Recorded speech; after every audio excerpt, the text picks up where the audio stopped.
Tirtha. Sir, Angel says she's present. Yeah, I marked her attendance, and for this second hour, I'll mark it Okay, sir. for first hour later. Okay, sir. So I hope you can see my screen. So the last class, like we were discussing about the type of bricks and its classification and the properties, all those things we had discussed. And in today's class, we'll start with stones. So you might know what's meant by stone. Stones are actually the natural building material, so we need not mold it or cast it. We can just cut it and we can use it as per our convenience. So there are different types of stones which are available, and they were actually used from the early stages of civilizations. And these rocks can be cut into the curved size and shape. So there are different types of all these stones. So about all these things we'll discuss later. So Albert, could you please mute your mic, Albert? Thank you. So we'll see what are the types of stones and its classifications. So there are three classifications. Uh, First one is the geological classification, second is the physical, and third is the chemical classification. So if we see what are the geological classification of stone, you can see that there are three types of stones. First one is igneous rock, sedimentary rock, and metamorphic rocks. So the igneous rock, igneous rocks are formed by cooling of magma. So you might have studied the basics of all these things in your geography. Have you studied what is like igneous rocks, sedimentary rocks, metamorphic rocks? Do you remember? I think during your ninth standard or eighth standard, you might have done the basics of these things. If else, no, don't worry. We'll see here once again. So igneous rocks are formed by the cooling of magma, and even igneous rocks are other classifications like plutonic rocks, hyperbasal rocks, volcanic rocks, etc. So plutonic rocks are found considerable depth, coarse grained and crystalline, and the example is granite. And hyperbasal rocks is found at shallow depth, fine grained and crystalline. So an example is dolerite. And volcanic rocks found at Earth's surface extremely fine and grained. Examples are basalt and trap. So you need to study all these examples and all these properties of these igneous rocks. You can expect such kind of question for your university examination. So we're talking about igneous rocks, and igneous rocks is basically formed by the cooling of magma, and this igneous rocks will be divided into uh, three types based on the depth of formation and also the texture. So plutonic rocks will be formed at a considerable depth, and it will be coarse grained and crystalline. And a typical example is granite. And hyperbasal rocks, which is formed at shallow depth, fine grained crystalline. Example is dolerite. With volcanic rocks, will be found on their surface. We need not dig into a depth to find volcanic rocks. They are extremely fine grained. So example is basalt and trap, etc. So this is all uh, the details available about igneous rocks, and you need to study only these things for your university examination. You need not go into much detail of all these things. And next type of classification in geological perspective is the sedimentary rocks. So sedimentary rocks are formed by the deposition of products of weathering on pre-existing rocks. So they can be carried by frost, rain, wind, flowing water, etc. So these deposit layers get consolidated under heat and pressure. They are more uniform and fine-grained in nature. So sedimentary rocks are basically formed by sedimentation action from the natural uh, factors like frost, rain, wind, flowing water, etc. So a typical example is sandstone, limestone, mudstone, etc. So all these rocks which we find uh, limestone, all those things are sedimentary rocks. They are actually deposited over the years and they get consolidated under heat and pressure and they form the rocks. So these deposits will be basically a small particles um, of these rocks. They will get consolidated over the years, and they will be uniform and also fine grained in nature. This is all about sedimentary rocks. So you might have understood what's the difference between igneous rocks and sedimentary rocks. And next type of rocks we will be seeing is the metamorphic rocks. So in metamorphic rocks, so igneous and sedimentary rocks undergo change due to action of heat, internal pressure, and chemical acting fluids. So metamorphic rocks are formed when these igneous and sedimentary rocks, when they undergo some excess heat or pressure or any other chemical acting fluids or any other thing, it will the rock formed is known as metamorphic rocks. So you can see the example limestone to marble. So this is formed when sedimentary rock limestone is subjected to some action of heat and pressure. It will be formed to marble, and also sandstone will be formed into quartzites. So this is known as metamorphic rocks. This type of rocks comes under the category of metamorphic rocks. So you need to study this table and the examples for each type of rocks and how they are formed and how they are different from one another. So I hope everyone have understood what is the geological classification of rock. And in the next stage, you can see you get an idea about the different types of rocks formed. You can see the plutonic rocks. This is actually the igneous rocks that we are talking about. This is found at a considerable depth, plutonic rocks. And this hyperbasal rocks will be found at a shallow depth. And this volcanic rock will be found on the surface of the earth. So basically, all these things come under igneous rock category. So you can see this is actually the different types of rocks given. I can see pumice, obsidian, granite, conglomerate, sandstone, limestone, marble. So all these things are given for your reference. You can refer the standard website to get more details also. So this will be sufficient for your examination from the examination point of view.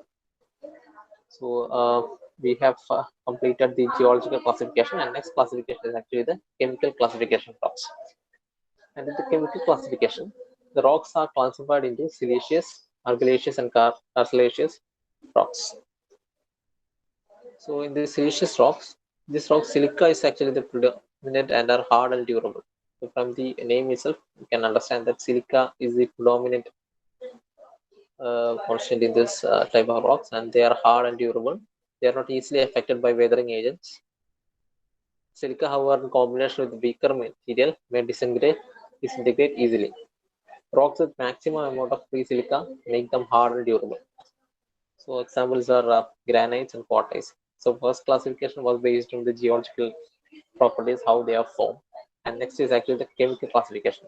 What is the chemical composition of these rocks? So if you see what is meant by siliceous rocks, the first thing which comes to your mind is the presence of silica, which will be the predominant constant in the constant matter in this rock. So the things we need to note down is that they are not affected easily by weathering agents. But however, when silica is actually mixed with weaker materials, they might get disintegrated over the years. So rocks with maximum amount of free silica make them hard and durable. Hence, we can see that the presence of silica is a thing which will help in durability. Next is the argillaceous rocks. In these rocks, clay predominates, then components, then other components. It should be read like that. Clay predominates, then other components. Such rocks are dense and compact, or they may be soft. Another typical example is actually the laterite. So it's basically a clay in which the clay predominates,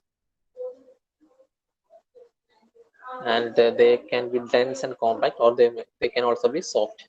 And if you can, for an example, you can see, I can take the example of laterite. I've talked about laterite in our earlier class. And the third type, third chemical classification is regarding the calcareous rocks. So in these rocks, calcium carbonate is the predominant matter. There are some grammar errors in our slide, so you need to correct that. Read it like this: in these rocks, calcium carbonate is the predominant matter. Durability of the rocks depend upon the constants present in the surrounding atmosphere. So durability is an important line. Durability of these rocks depends upon the constants present in the surrounding atmosphere. Why? Because basically they are the calcium carbonate is a prominent matter in calcareous rocks, and they are very susceptible to attacks. Like can you know uh, why marble is susceptible to acid attacks? If we pour strong detergents or strong cleaning agents which are acidic into marble surface, it might get disintegrated. So the durability of all these rocks will depend upon the constituents present in the surrounding atmosphere. The surrounding atmosphere is acidic; it can affect the durability of limestone and marble kind of rocks. So this is the chemical classification. So we have seen the geological classification and now the chemical classification. In chemical classification, it is divided into three type of rocks: siliceous, argillaceous, and calcareous rocks. And next we'll move on to the physical classification. So I'll be moving quite fast from today's class onwards, since I've told you that we are running, you might run out of time at the end of the semester.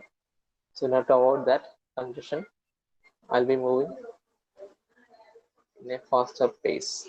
So in the physical classification, if you see, you can see the rocks will be divided into three. First is actually the stratified rocks and unstratified rocks and foliated rocks. So this is based on the general physical structure of that particular rock that we are examining. So we'll see what is meant by stratified rocks.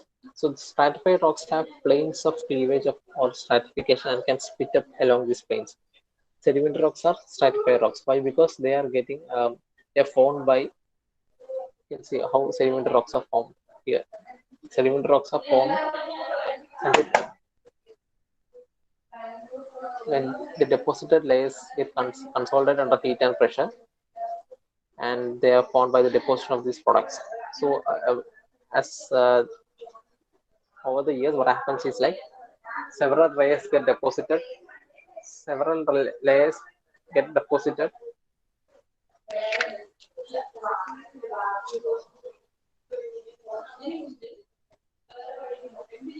several layers get deposited over the years, and they will be stratified. That means you can see different layers one over the other. So say all these sedimentary rocks will come under stratified classification.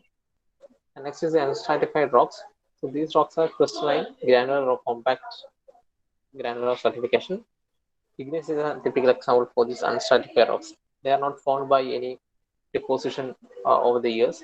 They are formed by a certain volcanic eruption. So they are crystalline and granular, and they'll be compact in nature.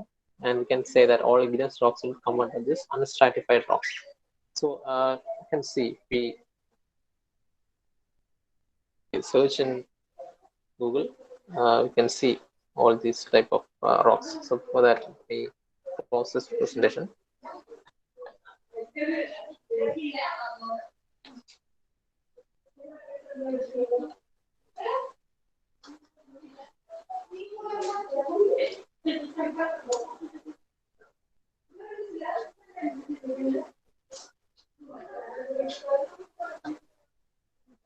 So I've opened a window for you to see in Google.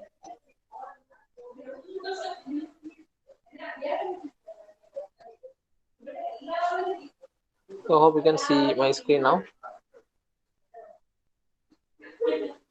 So can you see my screen? Can anyone respond? Yes, sir.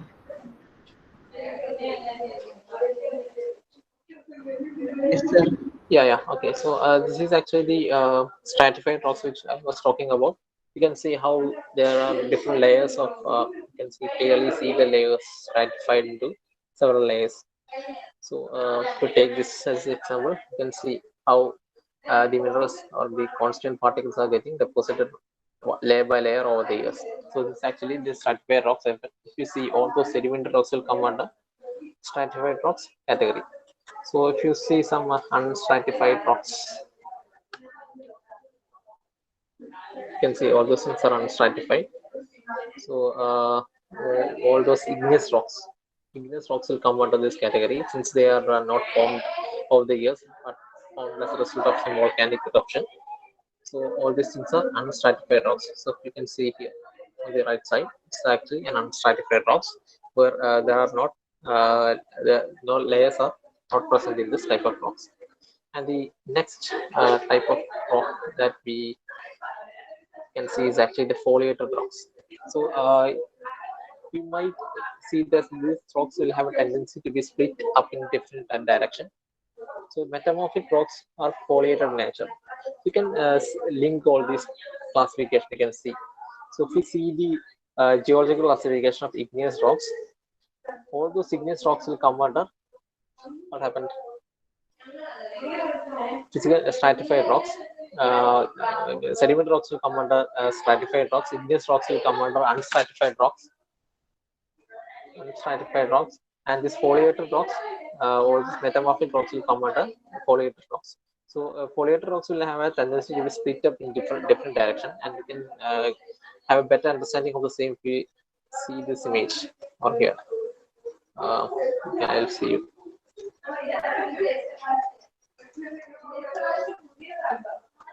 You can see this what is meant by foliated rocks.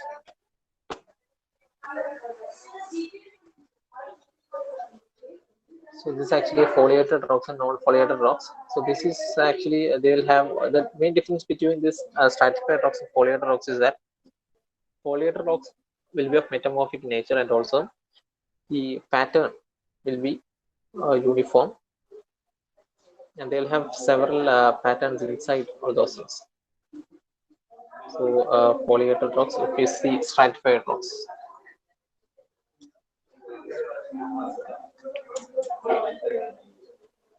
See, you can see how the stratified rocks are present. So even stratified rocks, what happens is like if we take a small piece of rock, we can't see these layers because layers will be of higher thickness.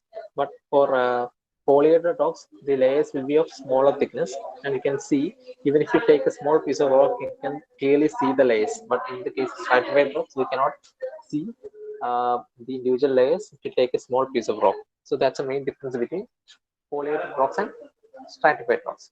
So these foliated rocks will come under metamorphic rocks.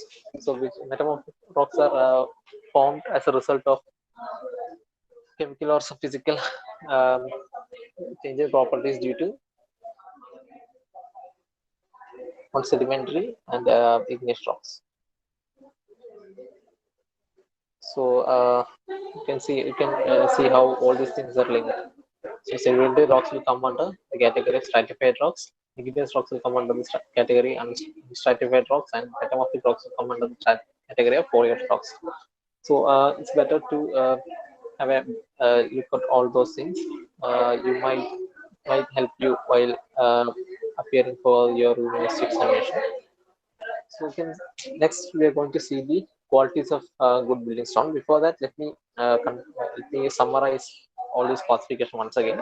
So we have three classifications. First is the geological classification. Based on this geological classification, rocks are divided into igneous, sedimentary, and metamorphic rocks. Igneous rocks are formed by cooling of magma. Sedimentary rocks are formed by the deposition of products of weathering on pre-existing rocks, and they are formed by layer over the years.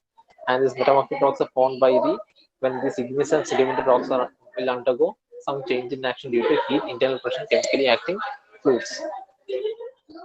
And this is actually the figure that we are talking about in case of an igneous rocks, plutonic, hyperbasal, and volcanic rocks. Based on the depth of availability of the rocks, igneous rocks are subdivided into plutonic, hyperbasal, and volcanic rocks. And in case of sediment, chemical classification is the second type of classification. In this, these are divided into three types: siliceous, argillaceous, and cancellation rocks.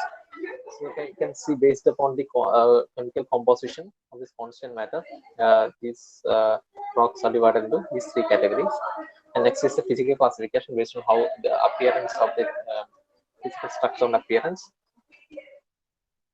The rocks are classified into three categories. You can see, you can link this physical classification with the geological classification, like stratified rocks.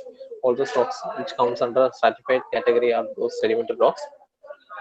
All igneous rocks will come under unstratified rocks, and metamorphic rocks will come under foliated rocks. And now we will see what are the qualities of good building stone. So the following are the good qualities of building stone.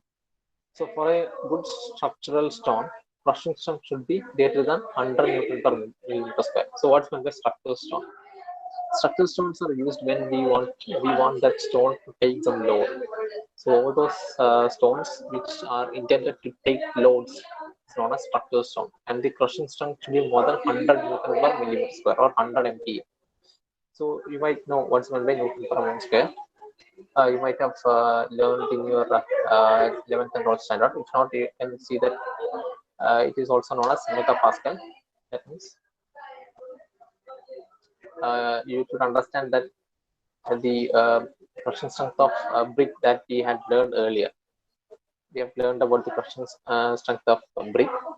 The crushing strength of brick lies in the range of 7 to 14 Newton per ounce square. Even for the best grade, the crushing strength is just above 14 Newton per ounce square. But for stone, we can see how large the crushing strength is. It's above, should be above 100 Newton per ounce square.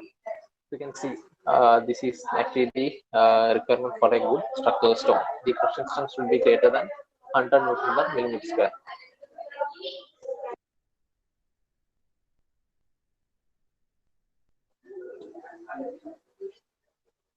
So the next is the rock type is igneous. I can see based on each rock type how the crushing strength are mentioned. So there are some examples given for each type of rock. In case of igneous rocks, the examples given are basalt, TRP, and granite. And you can see what is the crushing strength of all these type of rocks. Basalt rocks is the crushing strength will be 150 to 185 Newton per mm square. Trap is 330 to 380 Newton per mm square. Granite is 75 to 127 megapascal. And for sedimentary rocks, the crushing strength will be very low. For laterite is 1.8 to 3.1, limestone 54, and sandstone 64. So for metamorphic, there are metamorphic will always have the highest one, especially for gneiss. So for metamorphic, gneiss will have a crushing strength of more than 200 megapascal. So you need not study all these details. So if you want to go into much detail for your examination, you can remember all these values. Otherwise, you just remember that gneiss will has the highest crushing strength among all rocks, and in igneous rocks, the trap will have the highest crushing strength. So all these things will be expressed in megapascals. And this is the first good quality of building stone. So if a question is asked specifically regarding the crushing strength, only then you need to write this table explaining the or numbering the crushing strength of each type of rock. Otherwise, it's asked as the question is asked as a general question, just to write down the qualities of building stone. You need not write this whole table. You can just say that for a good structure stone, crushing strength should be greater than 100 megapascal, and then you can write the remaining good qualities required. So the second good quality required is the appearance. So the appearance, you can say that the building stone should be uniform in color and free from clay holes, spots of other color, band, etc. So it should be of uniform color and should not have any clay holes, spots of any other color, bands, etc.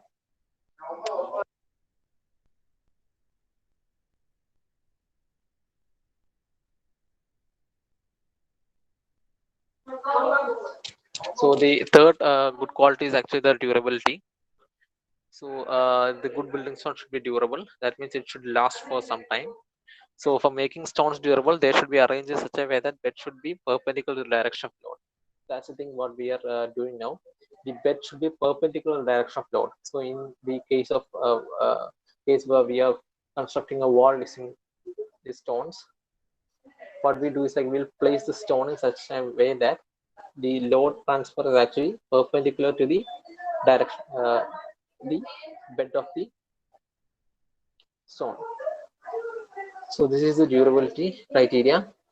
And the fourth criteria is actually the facility of dressing. The stones should be such that they can be easily carved, molded, cut, and dressed. Cost of dressing contributes to the cost of stone masonry. So you can see how the quarries how the works are done. First, they will blast the quarries and they will cut it into different shapes and they will sell it. So in the case of laterite, the same thing is done. They'll have some specialized machineries to cut in get laterite into the required shapes. And the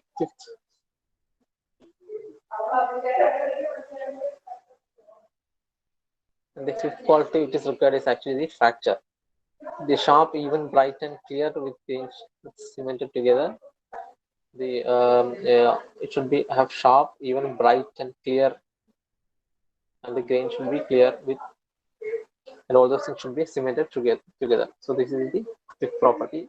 So the properties are crushing strength, appearance, durability, feasibility of dressing. So dressing means how the stones are uh, transformed to the required shape and size. And the last property is fracture. And next is hardness. That is the sixth property required for a good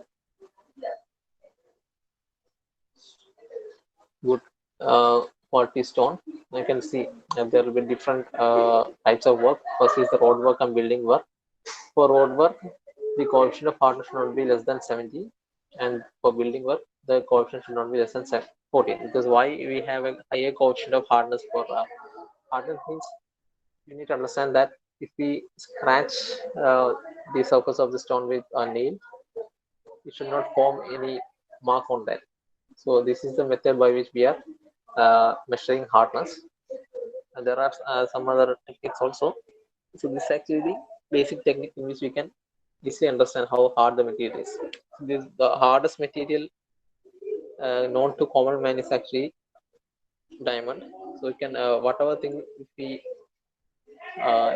take any other material and if we give a scratch with marble, the other material will have a mark on that. But none of the material known to common man cannot make any mark on marble. So this is actually the sixth category of uh, property which is required is hardness. And the seventh property is actually the percentage wear. So this is actually test by measured by accretion test. So it is important for the selection of aggregate for railway and roadworks. Why? Because in the roadworks and railway, the stones will get weared over time when vehicles move over it. The stones will get weared over the time. So hence, this percentage wear will be measured for the stones which are intended to be used for railway and roadworks. For a good quality stone, the wear should be less than or equal to 3%. So the seven properties about the percentage of wear, you can see that the wearing should not be more than 3%. So these are just the numbers and you need to remember. And the eighth property which is required for good quality stone is actually the resistance to fire. Minerals composing stone should be such that the shape of the stone is preserved when fire occurs. So limestone resists up to 800 degrees Celsius and then splits into calcium oxide and calcium carbon dioxide. So sandstone resists fire in a better way. Argillaceous stones are poor in strength but can resist fire in quite well. So there are the fire resistance property of all these stones are different for different categories. So these are the just things that you need to note down. So the only thing is like the mineral composition should be such that the shape of the stone is preserved when fire occurs. This limestone resists fire up to 800 degrees Celsius and then splits into calcium oxide and carbon dioxide.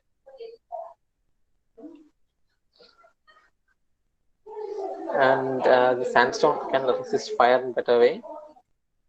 So these are all the properties. And the next property is actually seasoning. So stones from quarry contain moisture and pores and are soft, which are easy to get quarry and work. The stones should be dried or seasoned before they are used for structural works. A period of 6 to 12 months is considered to be enough for good seasoning. So all these rocks should be properly seasoned. We can't generally use these stones directly taken from quarry the very next day itself. So it will be seasoned, so that all this moisture can evaporated, and we assure that it doesn't absorb much moisture. So the specific gravity is the 10th property for good quality stones. So for good quality building stones, the specific gravity should be greater than 2.7. So this is actually the value for any stone or anything. So even these stones which are used in concrete, the specific gravity should be greater than 2.7. So you might know what is meant by specific gravity. Specific gravity what is 1. So it should be 2.7 times heavier than the same quantity of water. So all these materials have different specific gravity. For steel, the specific gravity is 7.85. For stone, it is 2.7. So heavy stones are more compact and less porous and are used for construction of dams, retaining walls, etc. Light stones are used for roof covering, domes, etc. So you need to understand how these different types of stones are used. So heavy stones means those stones which has a higher specific gravity. So they are will be more compact and they will be less porous. Porous means they doesn't have much open pores inside it, and they will be generally used for the construction of dams, retaining walls, etc. Because in dams and retaining walls, it is necessary that the total gravity weight of the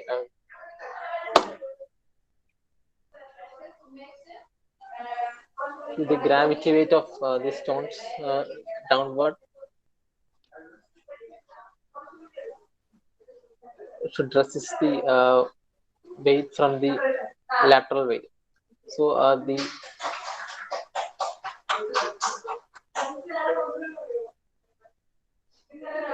uh, heavy stones which has a higher specific gravity will be generally used for the construction of dams and retaining walls.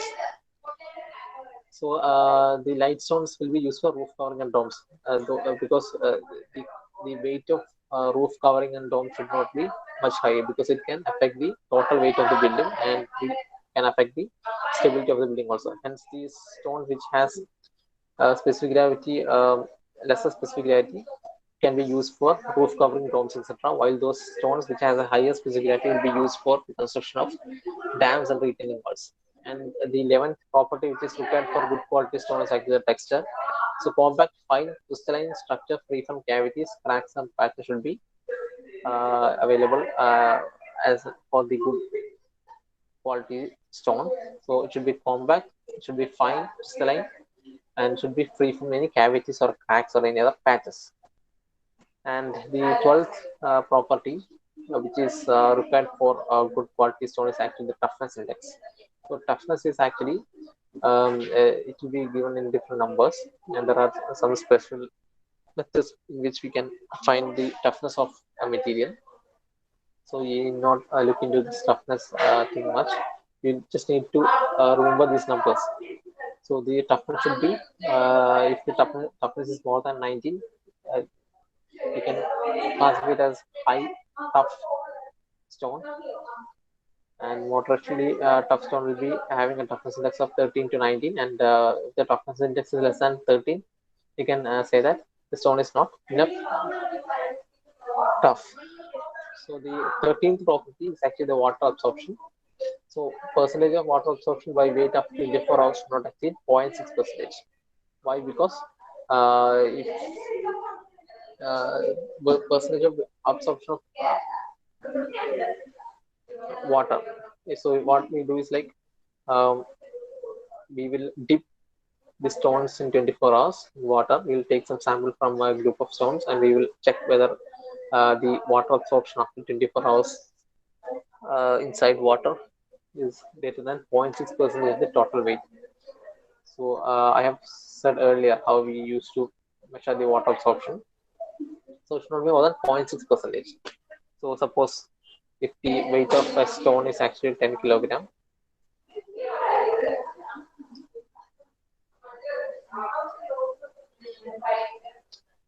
and if we take we dip it in water for 24 hours, and then we take it out, and then we measure the weight. The percentage increase should not be more than 0.6 percentage. Why? Because if the percentage absorption more than this quantity, it says that it has the stone has porous spaces in it. So this porosity will affect the durability, because later on what happens is it will keep on absorbing moisture, and it can affect the composition or chemical composition of the stone. Next is actually weathering. So rain and wind cause good loss of good appearance. Weathering resistant stone should be used for facing work. Facing work are all those things which we can be directly seen uh, in a building. So those stones should be weather resistant, so that as years pass by, um, it should not lose its good appearance. So these are the properties of stones that I was talking about. So if a question is asked in this regard, what you need to do is like you need to list all these properties. There are 14 properties, and they can see. It's not necessary that you need to remember this table if a question is not specifically asked about crushing strength. If a question is specifically asked for crushing strength, then you need to list down these values for all these igneous rocks, and give some one or two examples for each type of rock. So the qualities of good building stone that we were talking about is actually the crushing strength is the first quality. Second is appearance. Third is the durability. Fourth is the facility of dressing. Dressing means I hope you understood what's meant by dressing. Where so in quarries we'll cut it into different shapes as per our convenience. So that process is known as dressing of stones. And fracture, uh, hardness is the sixth property. Seventh property is the percentage wear. Eighth property is the resistance to fire. Ninth is the seasoning, specific gravity, texture, toughness index, water absorption, and weathering. So these are the properties of stones. I hope you have understood. So can I call anyone? Is Camille Jules present?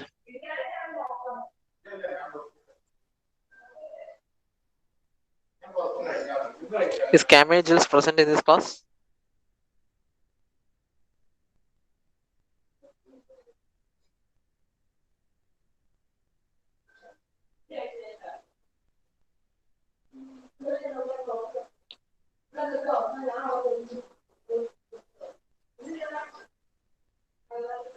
Is Camille Jules present in this class? So I'll mark. I'm going to mark absent for her today.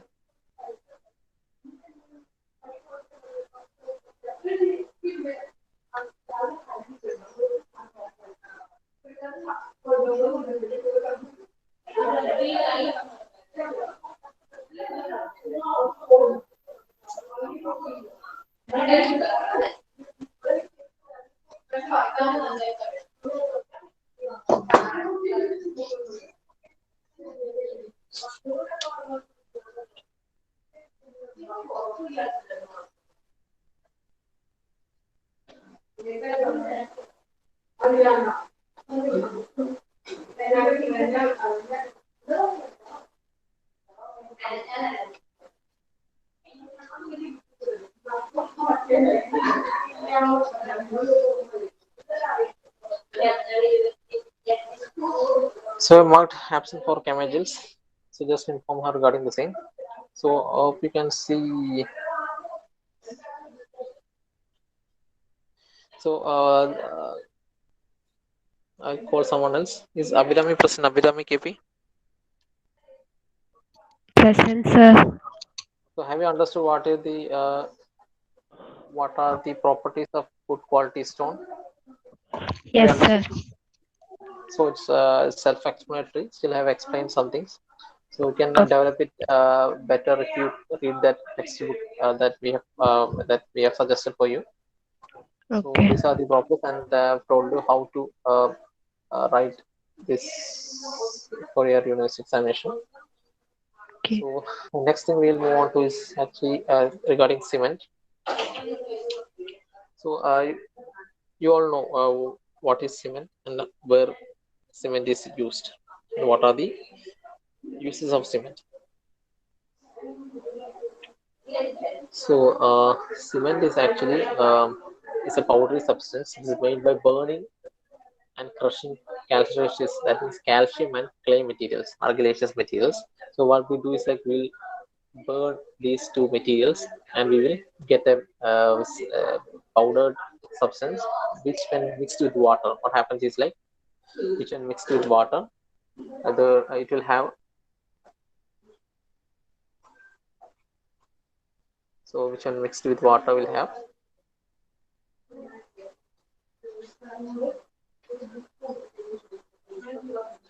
it will form mortar.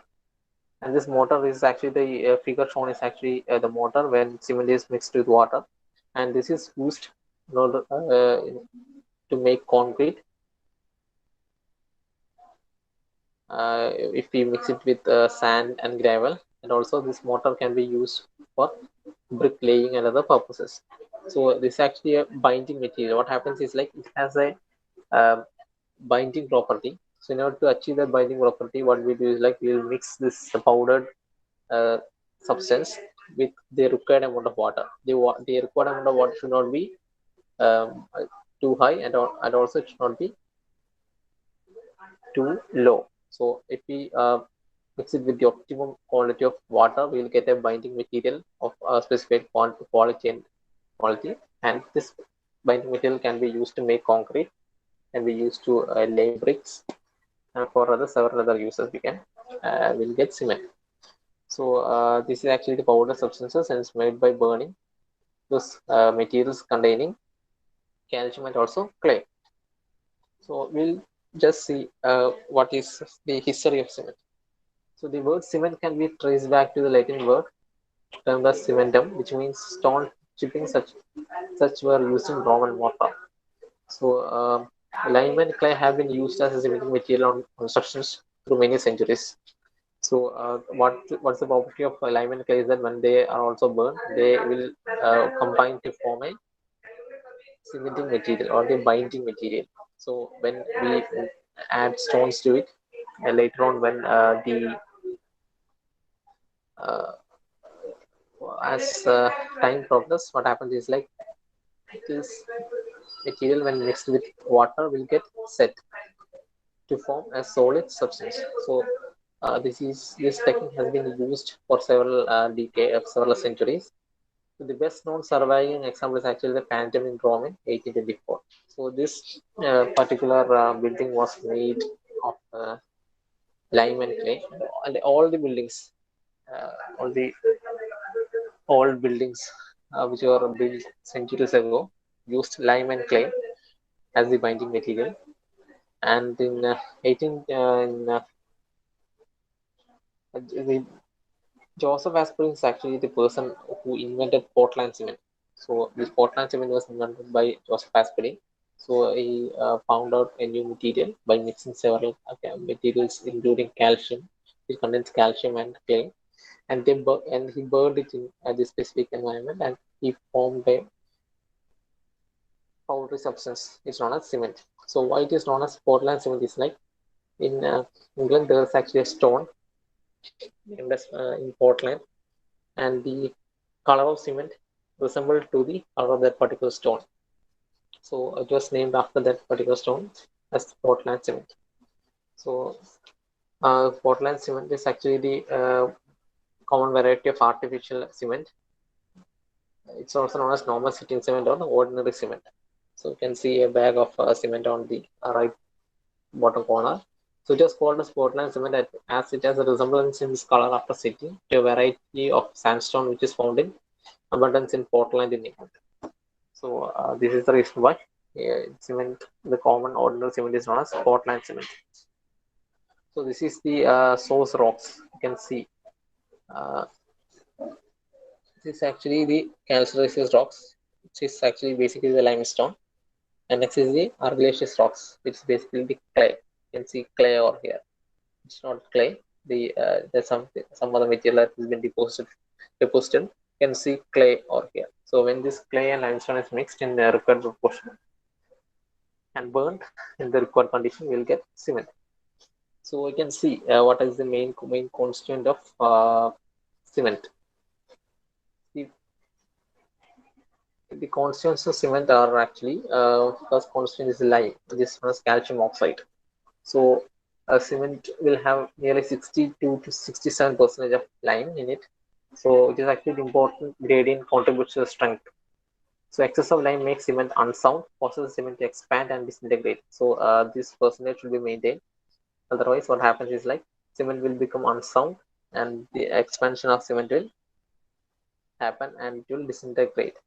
So if deficient strength of cement is decreased and cause cement to set quickly. So cement will, even though cement will set quickly, the strength of cement will be decreased. So this lime is actually the most important constituent in cement, and it contributes nearly 62 to 67% of the cement quantity. And the next ingredient is silica. Silica is basically a silicon dioxide, and the percentage that we add is around 17 to 25 percentage. So silica basically imparts strength to cement due to the formation of dicalcium and tricalcium silicates. So you need to remember these two terms, dicalcium and tricalcium silicates. These are the two constituents that provide strength to concrete. So excess of silica increases the strength, but its setting time is prolonged. What happens is like if we add more silica, it will increase the strength, but what happens is like setting time will be prolonged. So earlier, if we add more uh, less lime, it will set very quickly. But what happens is like the strength will also be reduced. In here, silica, in the case of silica, if we add more silica, it will impart more strength, but at the same time, the setting time will not be prolonged. Setting time means the time it will take to bind these materials to form a solid substance. So it's known as setting time. And the third constant is aluminum, and it's the form of aluminum trioxide, and the percentage is actually 3 to 8%. What happens is like this alumina will impart quick setting property of cement, so it acts as a flux and lowers the clinkering temperature. So clinkering temperature is actually the temperature at which we are going to burn this calcium and calcium minerals and limestone and clay minerals, and small balls will be formed. Those small balls are known as clinkering. In a production facility where we produce cement, these balls will be formed, and that temperature is known as clinkering temperature. And if we add alumina, what happens is like that will act as a flux when you lower the temperature required to form the clinkers. So it can save our time and also cost. So what happens is like if we add excess alumina, the strength of the cement will get reduced. So each constant will have a separate property, and it will affect the quality of cement in different ways. So this is the thing you need to understand. So in the case of ordinary cement, this lime, silica, and alumina will have different properties, and each will affect the final property of the cement in its own way. And there are several other chemical ingredients too. The fourth important ingredient is actually the calcium sulfate. So it will be present in the range of 3 to 4%. So this ingredient is the form of gypsum. Increases the initial setting time of cement. So there are two setting times: initial setting time and final setting time. So initial setting time is uh, defined like to be around 30 minutes, and the final setting time will be of several hours.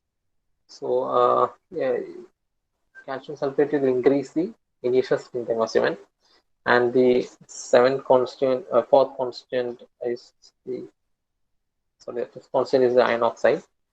Will be also present in the range of 3 to 4%. What happens is like it will impart color, strength, and hardness to a cement. And next constant is magnesia, 1 to 3%. So present in small amounts will give color and hardness. Excess amount makes cement unsound. And next is sulfur. Sulfur spelling is not correct, so you need to correct the spelling. And it will be also present in the range of 1 to 3%. A very small amount of sulfur is useful in making sound cement. Excess cause unsoundness.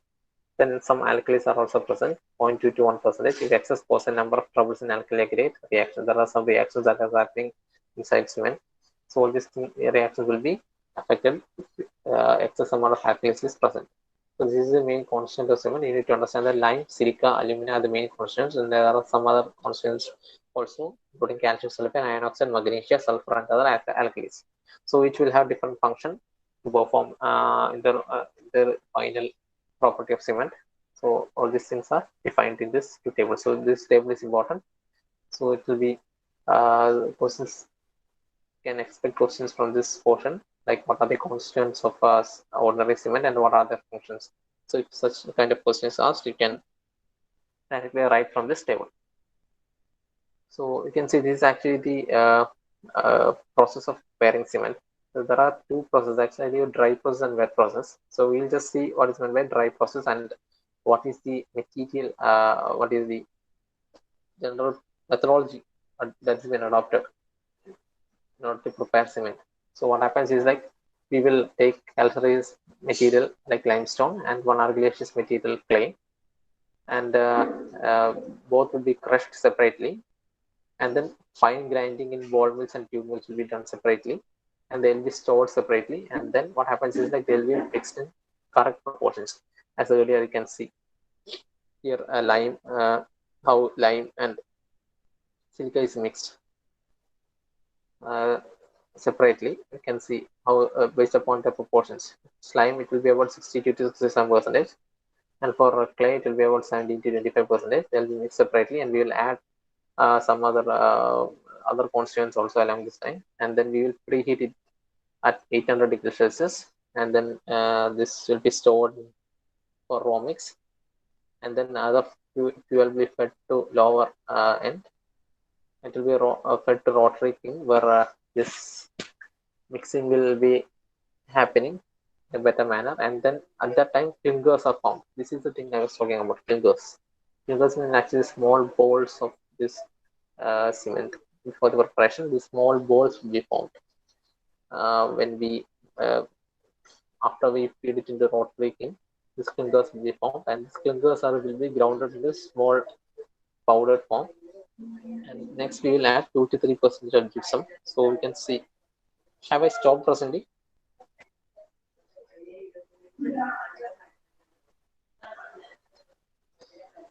Sorry to interrupt. I have lost my connectivity. Let me try to connect again.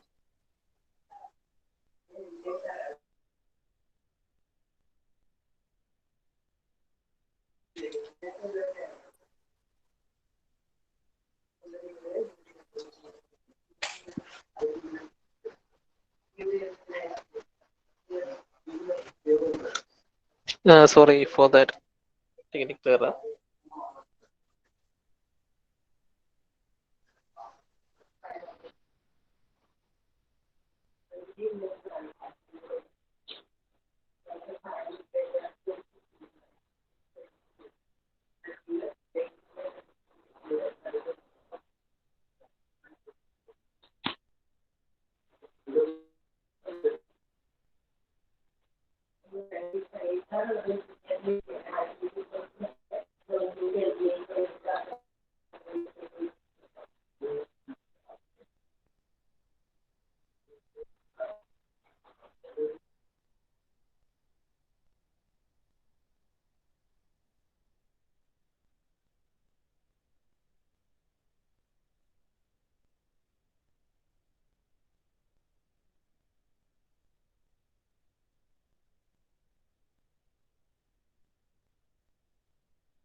Sorry for that error. I lost my connectivity. So proceed on.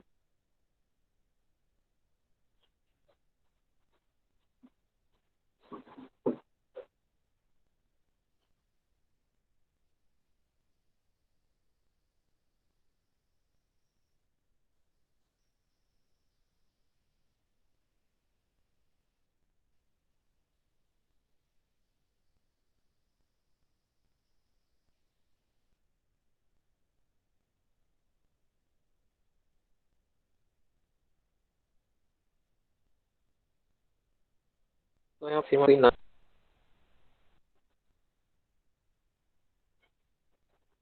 Could you can anyone respond?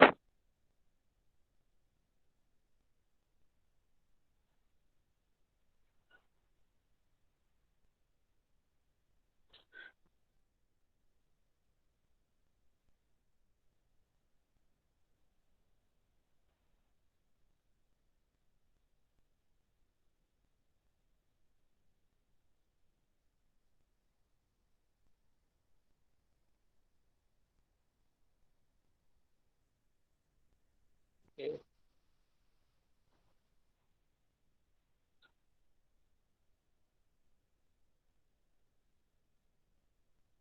I think now the issue is resolved. So we were talking about the process of preparing cement. So what we did was like we took this limestone and clay differently, and we crushed those things separately, and then we fine grinded in ball mills and tube mills into small powdered form, and then we mixed it in correct proportions, and then we preheated at 800 degrees Celsius, and we then cut it into rotary kiln where it was mixed with some um, mixed and rotated, and as a result clinkers will be formed with a small balls of cement, and then we will add 2 to 3% gypsum, and then next what we do is like we will ground the clinkers into small powdered form, and then next will be we'll store the cement in silos, and then they'll be sent to packing plants. So this is the process of preparing cement. You just need to understand this flow diagram. So when a question is asked in this matter, you can refer this flow diagram and answer to that question. So next is actually the compound composition of Portland cement. So in rotary kiln oxides present in raw materials of cement were subjected to high temperature, combined with each other to form complex compounds. These are called box compounds. So at the time when this while preparing cement and in a rotary kiln, that's actually the equipment which used to prepare cement. There are some compounds which will be formed as a result of this, and these compounds are not named as box compounds. So this term you need to remember, box compound. So there are different compounds named in this category. Is formed as a result of it is formed in the process of preparing cement, and the first box compound is tricalcium silicate. So the formula is given, and the abbreviation is C3S. So this is the abbreviation used for tricalcium silicate, and the function is actually it will impart initial strength to cement. That means it will impart strength to cement in 7 to 28 days after casting or any other application. Like if we mix cement and then we place bricks over that, or if we use it in concrete, this tricalcium silicate will impart initial strength to that after 7 to 28 days after using that cement. And then next is dicalcium silicate, and this abbreviation is C2S. What happens is like it imparts strength to later stages. So initial stage, tricalcium silicate will impart strength, and in later stage, dicalcium silicate will impart strength. That means in 1 to 2 years. And next is tetracalcium aluminoferrate, C4AF, and C3A, that is tricalcium aluminate. So these two compounds, C3A and C4AF, what they will provide rigidity, and it will react within 24 hours. So this is the first thing which provides reacts after we mix it with water. So it will react within 24 hours, and it will provide the sufficient rigidity to the compound. Compound means the cement and the mixture. So these are the compounds: tricalcium silicate, dicalcium silicate, tricalcium aluminate, and tricalcium and aluminoferrate. So each will have different functions. Tricalcium silicate will impart initial strength, that means within 7 to 8 days of using that cement, and dicalcium silicate will provide strength at the later stage, that means 1 to 2 years for using that cement, and tricalcium aluminate and tricalcium aluminoferrate, C3A and C4AF, will provide rigidity after within reacting within 24 hours.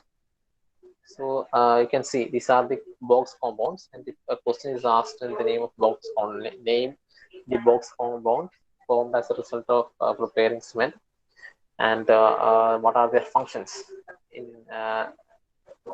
cement.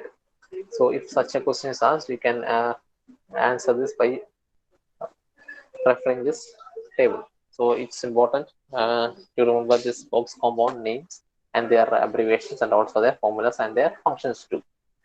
So we are talking about cement, and we discussed about the definition of cement, what is meant by cement, what is the brief history of cement, and what is the common cement that we use, it's known as Portland cement, why it got its name, and what are the basic sources of materials uh, which are used to prepare cement, limestone and clay, and what are the proportion of each compound in a cement, like silica, alumina, calcium sulfate, iron oxide, magnesium sulfate, and alkalis. What are their percentages in cement, and then how cement is prepared, the flow chart, and for the preparation of cement, how they are prepared. And next is the compound composition of Portland cement, where the box compounds are formed. You can see box compounds are formed when clinkers are formed. See, rotary kiln oxide present in raw material cement when subjected to high temperature combine with each other to form complex compounds. These are called box compounds. These box compounds will be formed in somewhere here when we are fed it into rotary kiln. Where in rotary kiln it will be fueled from lower end. It will be given a higher temperature than that of preheating. Preheating is done at 800 degrees Celsius, but this when we predict the rotary kiln, the temperature will be more than 1000 to 200 or 5000 degrees Celsius. So depending upon that, clinkers will be formed, and at that stage, this box compound will also be formed. And these are the box compounds, four box compounds that we need to remember: dicalcium silicate, dicalcium silicate, tricalcium aluminate, tricalcium aluminiferrate. So these are the abbreviations for the same, and what are the functions of each box compound. So until then, we have discussed, and next thing we are going to discuss is about the types of cement. So you can see there are different types of cement that are available in the market, and each type of cement will have its own function to perform. So they'll be used for that specific purpose only, and you need to understand what are the types of cement that are available, and what what under what condition they'll be used. So is Kiran Prasad here? Kiran Prasad. Yes, sir. So Kiran Prasad, have you understood how cement is prepared and what are the constituents of cement? Yes, sir. So can you name the box compound? Sir. Box compound. What are the box compound? You can see from the screen. Sir. Read the And box compound name. components. What? Sir, what, sir? I couldn't understand. What do you see on the screen? Compound composition of Portland cements. And what? Just read the place where I'm pointing the mouse. These are called. Box compounds. Okay, that's the question I've asked. And name those box compounds. Okay. Just read those names. Tricalcium silicate. And its abbreviation and function. C2S function is C2S imparts or C3S. C3S, sorry, sir. Okay, what's the Imparts function of initial tricalcium? imparts initial strength to cement. Okay, then dicalcium silicate. Abbreviation is C2S. Okay. Function is impart strength at later stages. Mm. Then the third box compound. Tricalcium aluminate. Yeah, tell. C3A provides rigidity. Okay. Reacts within 24 hours. And the fourth one. Tetracalcium aluminiferrate. C4F provides rigidity. Okay. So this is the thing that you need to answer when if a question is asked based on box compound. Have you understood? Okay, sir. Understood. Okay. So now we will move on to types of cement. The first type of cement we are going to discuss about the rapid hardening cement. So you can see rapid hardening cement bracket. You can see IS 8041-1990. So this is the Indian standard 8041. This is published in 1990. So each cement will be conformed to different specifications. So the rapid hardening cement is mentioned in IS 8041. So Indian standard 8041. So we have different standards of presenting. I have explained you earlier, I think. So for you might have heard about BIS, Bureau of Indian Standards. So Bureau of Indian Standards will prepare the standard specification for each type of material.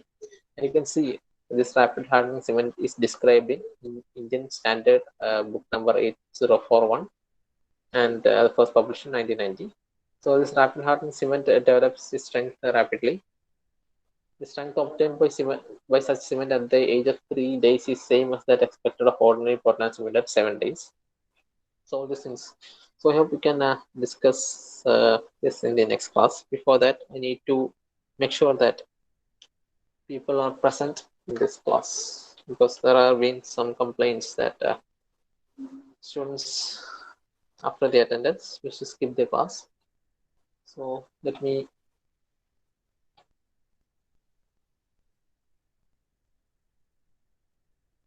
call your attendance once again.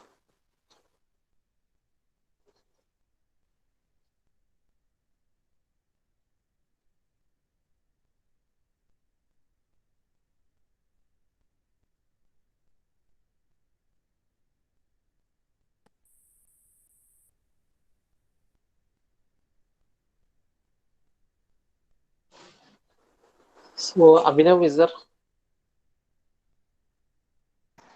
Present, sir. Abhirami? Present, sir. Abhindevasya? Present, sir. Adarsh K? Adarsh?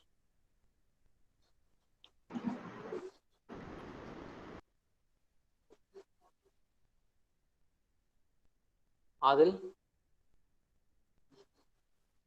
Present, sir. Ajal K? Present, sir. Alan Joseph? Present, sir. Albert Tom Josh? Present, sir. Alina Gigi? Present, sir. Amal Binoy? Present, sir. Ansley Sunny? Present, sir. Angel Thomas? Angel Thomas present. Anjita Nambiar? Present, sir. And Mary Sebastian? Present. Anshi Shibiraj? Present, sir. Aniran Jem? Present, sir. Ashwinam? Present, sir. Ashwin K? Present, sir. Ashwin T?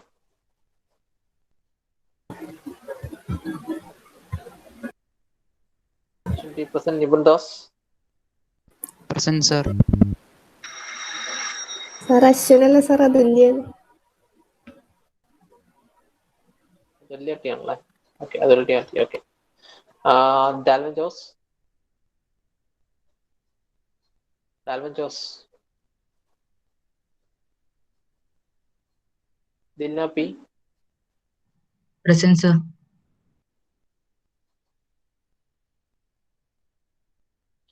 Diya Jojan Present, sir. Elsitta Jose Present, sir.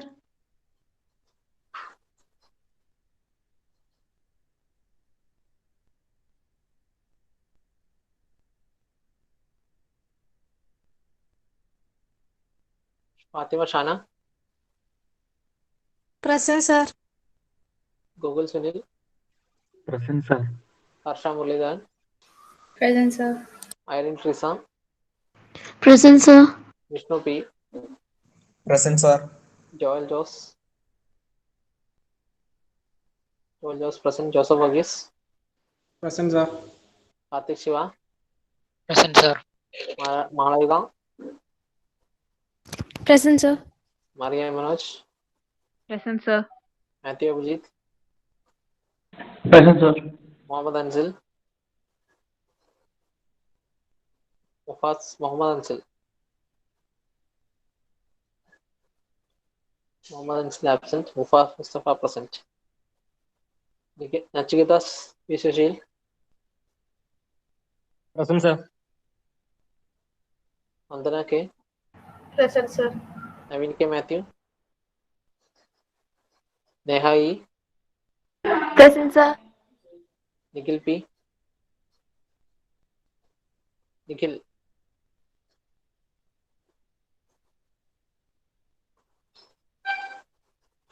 Obi Anaka. Present, sir. Pranav Sunesh. Sir. Putvin. Present, sir. Sayan. Present, sir.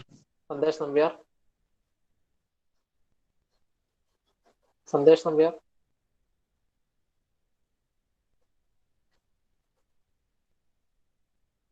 Saranga Vinod. Present, sir.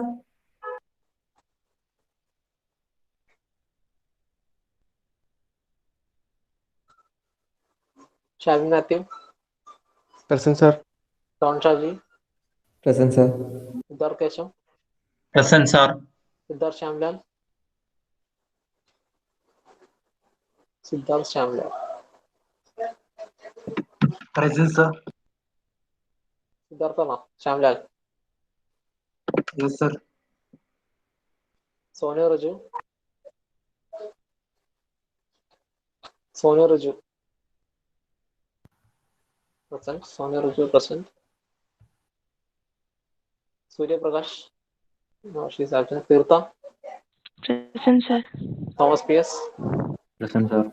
Lisa Sebastian. Present, sir. Vishnu Vishwanath. Present, sir. Vismaya Maria Thompson. Vismaya Maria Thompson.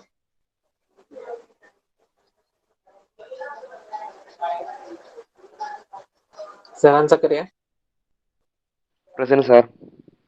Okay. AD students may leave.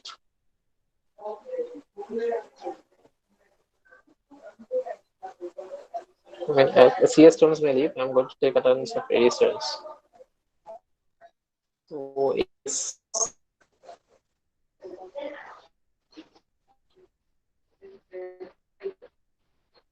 Priya. AD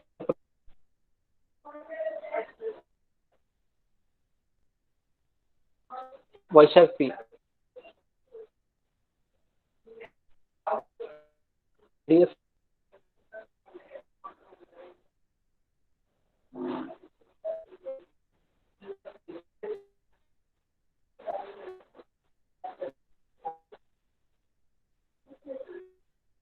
Alan.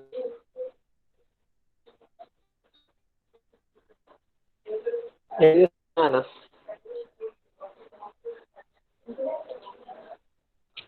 Talha Anas. Can you hear me now? Present, sir. Okay. Is Vaishak P present? Vaishak P. Vaishak P present now.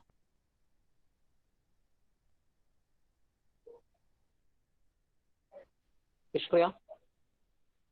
Present, sir.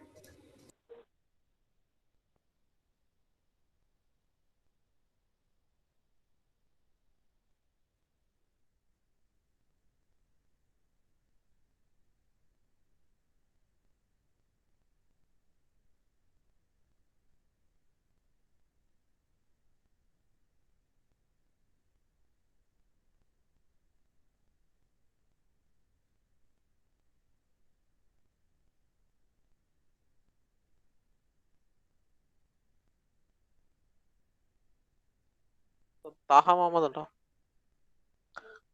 Taha Mohammed. Present, sir. Stephen Liji. Present, sir.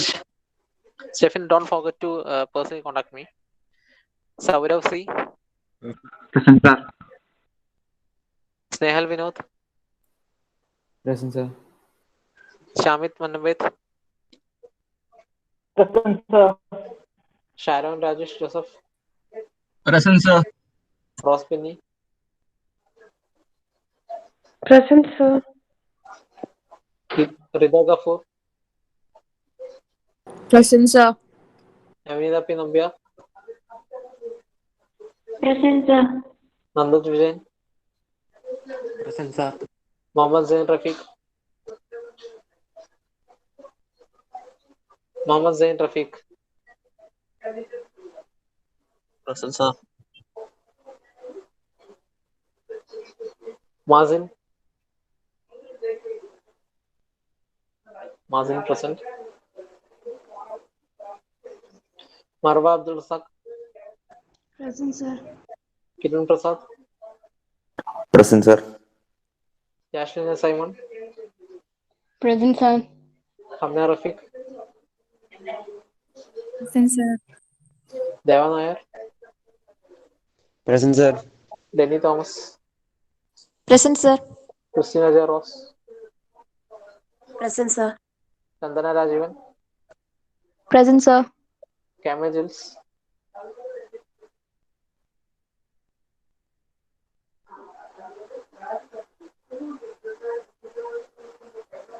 Austin Manuel. Present, sir.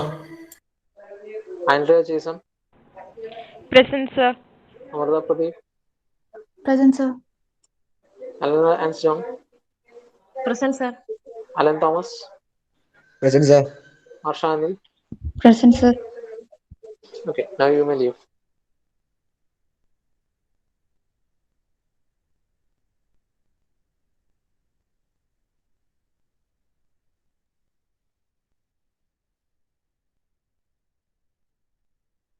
സാറേ ഇപ്പോൾ വിളിക്കണോ അതോ class കഴിഞ്ഞിട്ട് അടുത്ത class കഴിഞ്ഞിട്ട് വിളിച്ചാൽ മതിയോ?